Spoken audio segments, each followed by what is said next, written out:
Hello, my name is Wes Crawford, and I'm going to give an overview of my game, Vairmont Yankee Scare Party, as the Confederate soldiers called it. St. Albans, raid of 1864, and this was the northernmost action of the American Civil War.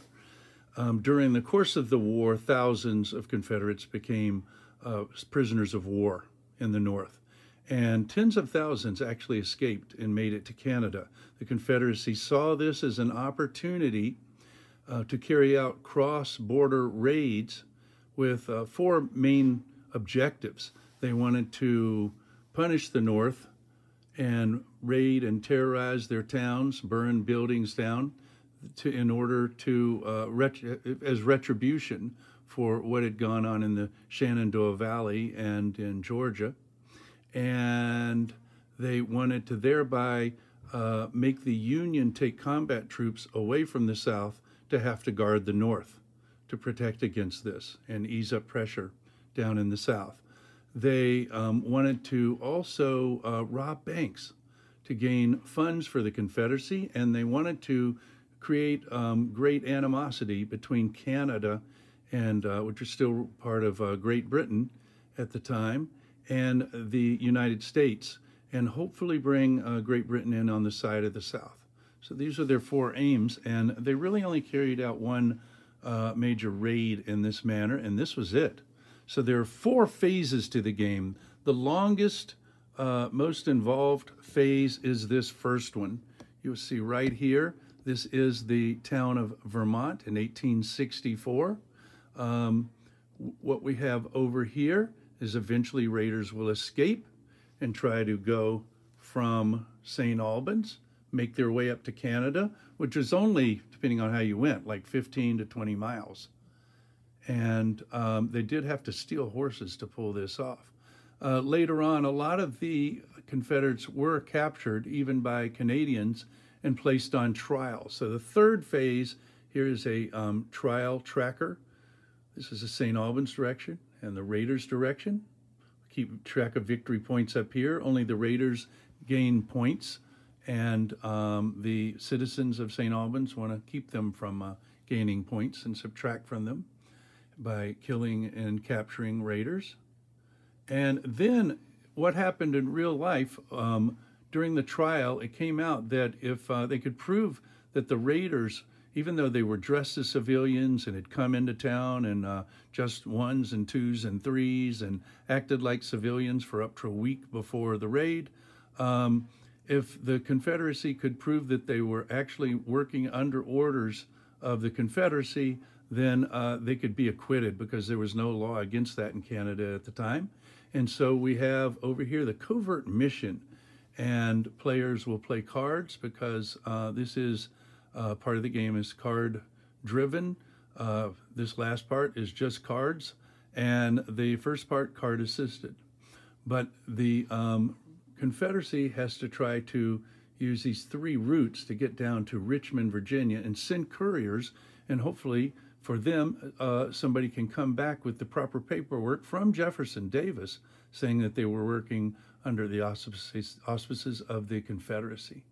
And so here, that's a general overview. I'd like to show you a couple cards from the game. And, sorry, I'm shaky here. The Union St. Albans citizens, they will have 5 cards in their hand at a time in most cases.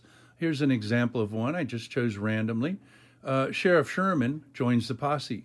There's a little historical flavor right here on most cards, but this is the title of the card. It says what to do with it. Designate one posse on the escape mat.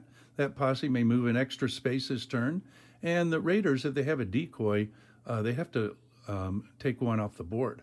So we have the 4 phases represented here of the game. The first number you would see represents during the actual raid on the St. Albans board. And this 2 would mean, if it was played for that, then the Union's St. Albans citizens could actually do 2 extra actions that turn.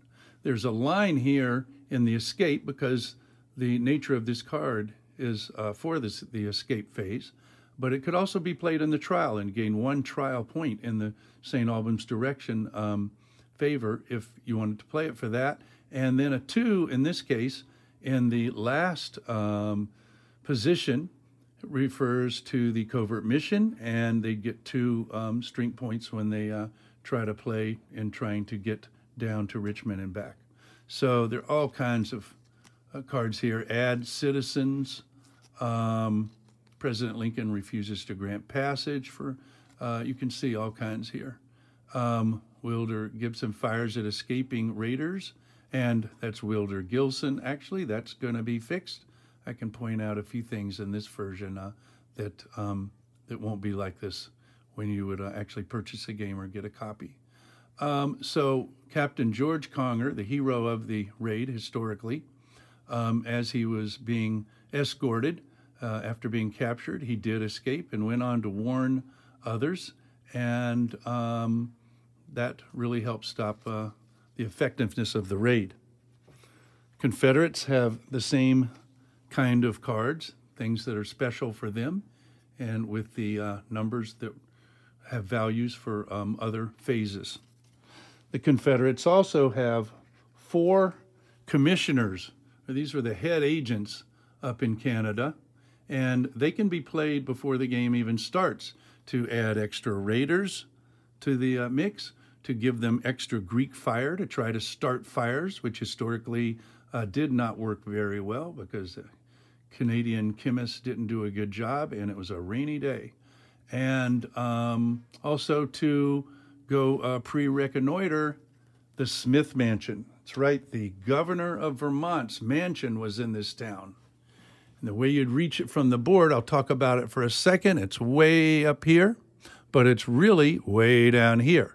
So you'd leave from this hatched area and then enter this card to go up there and try to burn the mansion down if you're a raider, or of course you want to protect against such things if you're a St. Albans citizen. Now let me talk about the raid board, since it is most complex part of this game. There are 5 zones. This town has been divided up. So this over here is Zone A. You can see the orange borderline area. B is the center of town, and it has 2 banks. It has one of the hotels here, and it has this public green. This red slashed area is where raiders would take citizens to leave them on the green under guard, and they would be captured. And the third zone is down here, C. It encompasses 1 bank, a few other buildings, this area here. D is small as far as the number of spaces of road spaces it counts as, but it's like Q right up to here, and it encompasses also several hotels and several stables with horses. And that's important. I'll tell you in a minute. And then finally, Zone E has lots of worker groups that can turn into posses if they're on the escape mat over there, and has the depot. This was a huge train works in the north at the time, and all these are able-bodied big groups of men that are working, and the raiders know that they do not want these people alerted, or they will come after them, and even though they might not all have guns or anything, they could be overwhelmed. So the course of the game, the raiders start off with the most power. And I think I showed you. If I didn't, I'll say it again. That's Lieutenant Bennett Young, the leader of the raiders. And there's 6 more raiders in that hotel that start there. There are 7 total raiders that start here. There are 6 over here. If you use the extra 3, they'd start in the Willard boarding house. And they're going to come out for every turn. You can move up to all the raiders or all the citizens if you're playing the citizens. And the raiders need to gain points by robbing these 3 banks, here, here, and here. They want to capture citizens, as I said, and leave them in the green. And they want to steal horses, or they have no getaway. So every raider has to have a horse on the way out of town, or they're left behind. And the citizens are are represented by little colored cubes. And each zone has a track for the alarm level. Now, zone 1, or that says zone level 1, that's actually letter A. That's a mistake. The zones are A, B, C, D, and E. So it starts at yellow, which is the second level out of 5, because when they started this raid, there was a ruckus going on. But all the others start at white. The lower level the zone is, then the citizens can do less, okay? So at white, they don't know what's going on. All they can do is move a little bit, fairly slowly, can't do too much. But if they move into a zone with a higher level, they will increase their level and are replaced with a colored cube. It goes up from white to yellow to orange to red to black is the highest level. And if they're captured, we replace them with a purple cube. And of course, they can't do anything then. So the citizens want to get up to level 5 so they can go back and warn the worker groups who will be activated and can start moving after the raiders. They would, the raiders and the worker groups leave this board through these hatched areas, and then they start in St. Albans down here on the escape board. So both of these events can be happening at the same time. But then all this play ends when either all the raiders are killed or captured or have all gone to Canada. And that's pretty much the course of the game.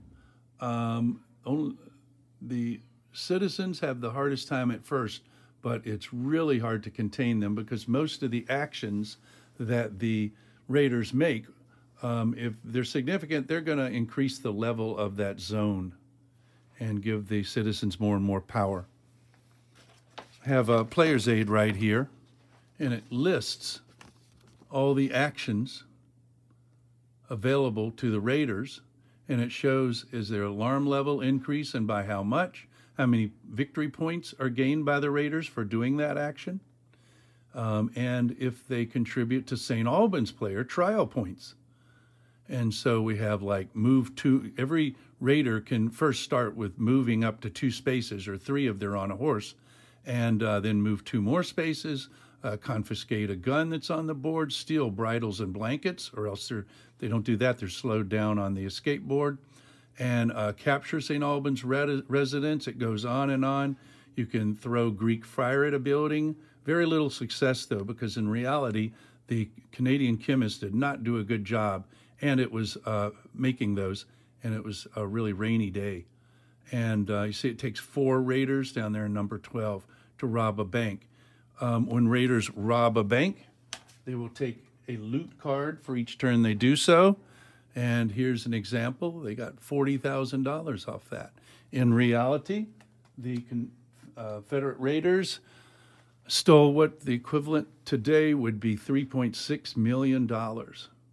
And so in this game, that was 208,000, so that's about 21 points given to the raiders there. The raiders have to get 45 points or more to win the game. All right, so just wanted to give that overview. It just point out again, it's very, very important when you play your card each turn, as the players take turns, to not just play the cards for their action or their event on the phase you're on, but you need to play some up there for the trial, and then you'd add them back into the hand later, or the covert mission. You can do very well in the early part of the game, and it all becomes for naught back towards the end of the game. So it's all very important.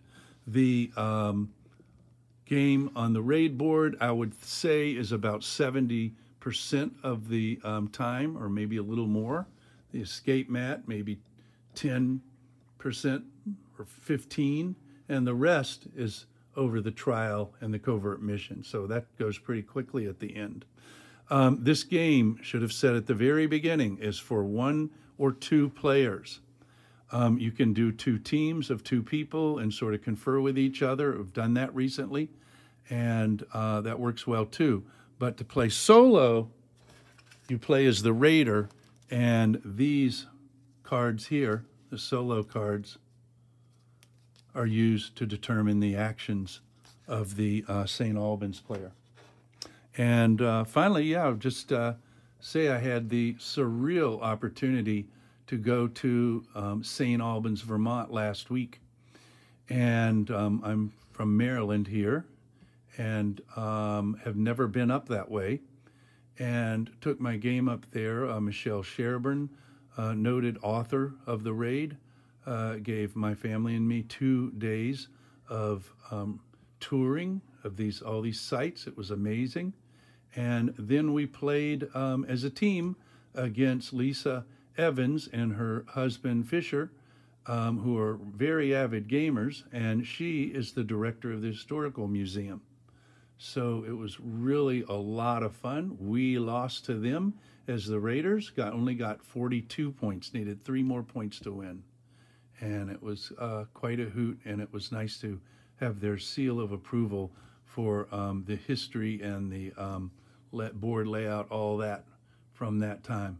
All right, I hope you get to experience this game sometime. Thank you very much for your time, and of course there's a whole lot more to it, but we'll do a playthrough, and I'll make a video of that as soon as I can, and you can check that out. Bye-bye.